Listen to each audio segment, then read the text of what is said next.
had an overwhelming feeling for the last couple of weeks that this real estate market, and this is not a bad thing, okay? It's not a bad thing.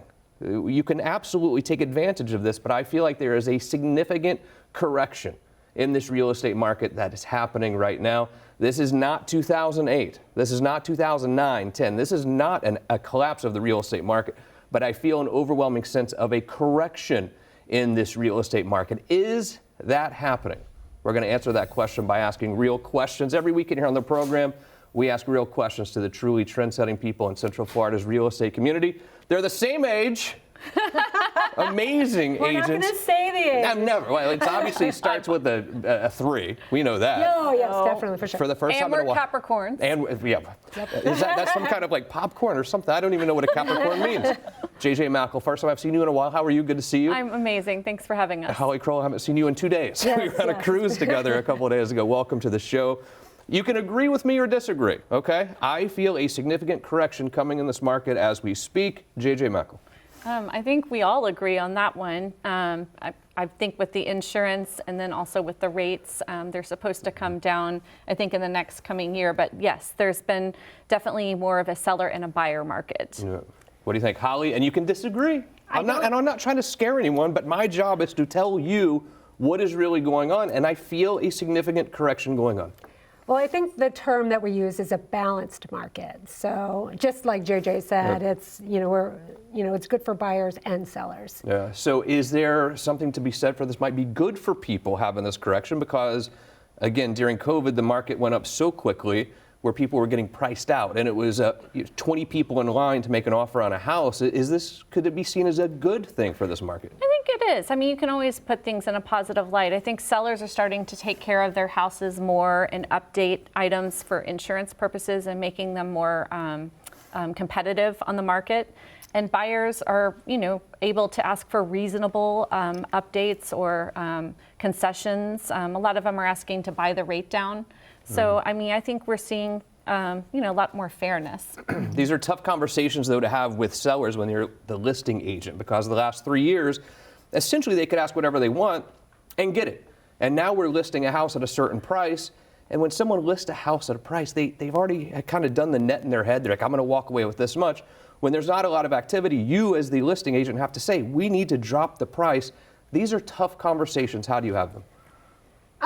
Well, I usually back it up with some research, and I'll go back and, just give a list of, this is what's recently sold since maybe we sat down initially. This is the amount of days on the market, and we kind of just look at the facts and kind of go from there and make a game plan from there. Agents who will go into a listing appointment and shoot for the stars and really overpromise these sellers, knowing that they can't sell it for that amount. What do you say to an agent that does that? That's an interesting question because I do think that you need to know the market, and sometimes it depends on their timeline. Like if they want to test the market, that's okay. And if they want to be more aggressive within the comps, we have that discussion on what their needs are. We also look at the pendings, and see, who else is going pending. Right. And really the market, makes our decision for us. Do we know the price on pending, or does it just say pending? I forgot. You do not know the price on the pending, but usually it's what we found, it's really close to the asking price, those pendings. Yeah. Sometimes the listing agent might tell you if it's like close or something like that. You can get some hints sometimes. Yeah, so what's on the market right now? I have 5 properties that we're going to show you together. We're going to roll through these pretty quickly. I call her the queen of Sanford, Holly Kroll. Talk to me about Cardinal Pointe. I can never read my handwriting. It's Cardinal Pointe Cove, 878 Cardinal Pointe Cove. And yes, it is in Sanford. It's located in the Lake Markham area of West Sanford. It's a 5-bedroom, 4-bath, custom-built home and a nice little inclusive gated neighborhood of luxury homes. It's on a 1-acre lot, which is kind of hard to come by in that part of Sanford. So. Kitchen's remodeled. The primary ensuite has recently been remodeled. It's gorgeous. Every bedroom in that house is oversized. We've got an upstairs bonus room that has full bathroom, so great for multi-generational living.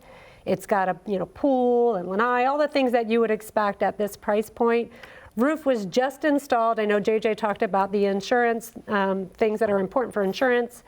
And we've also got a 3-car oversized garage, so you can bring all the toys and do all that You stuff. have more toys in your house now, I've heard as well on Sunday. Anyway, I call her the Queen of Winter Park, but this one is Orlando Malone Drive. Tell me about that one, JJ. Actually, it's very near Winter That Park figured as and much. the Orlando Regional Realtors Association, so you can stop by for some coffee when you're showing this. We're at 808 Malone Drive. It's listed for $358. It's a 2-bedroom, 2-bath.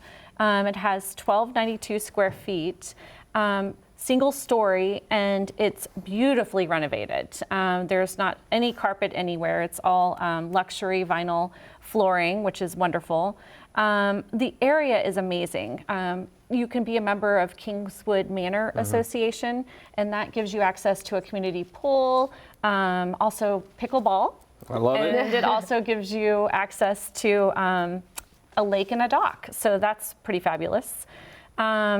This house is smack dab in the best area. You're a short drive from Sunrail, I-4, and it's fabulous. It's super cute inside. And if you'd like to see any of these properties, 407-205-0400. You can literally see them today before an offer is made. Southwest Volusia County, Deltona. Go ahead, JJ. We're at 3201 North Tulsa Drive in Deltona. It's been fully renovated in 2023. It's got a 2025 roof, so bring me a buyer. It's energy efficient, has blown roof insulation, R38, 13 inches. It's got 2023 windows, a tankless water heater. It's completely renovated and gorgeous inside. Again, no carpeting. It's in a great area. It's close to New Smyrna Beach, Dwight Harkins Park, the equestrian facility. So if you like horses, it's absolutely stunning inside. And no rear neighbors because it backs up to a preserve. I love it. And quickly, Lake Underhill in Orlando. See, sometimes I move away from Sanford. So this is a 4-bedroom, 3-bath. It's in a great location, minutes to downtown, right by the Orlando airport. It's been renovated, new floors, newer roof, new AC. What's really interesting about this house is that it also has a handicapped equipped apartment, like efficiency apartment that's attached to the home, but it does have its own private entrance. So this would be great for somebody who moves, they move in and then they bring in a tenant and they can use the tenant to offset their expenses. Or if you don't mind your mother-in-law moving in, mother-in-law can move in too. It's priced at under $350, which is a steal for a property like that. Absolutely. And Holly also has one on Forest Dell and Eustis if you love Lake County like I do. I don't live in Lake County, but I like Lake County a lot. Holly Kroll, JJ Mackel, great job. If you want to see any of these properties, 407-205-0400. Come back and see me soon. Thank you so much. Good to see you both. A very Nice quick seeing you. break. You have real estate continued.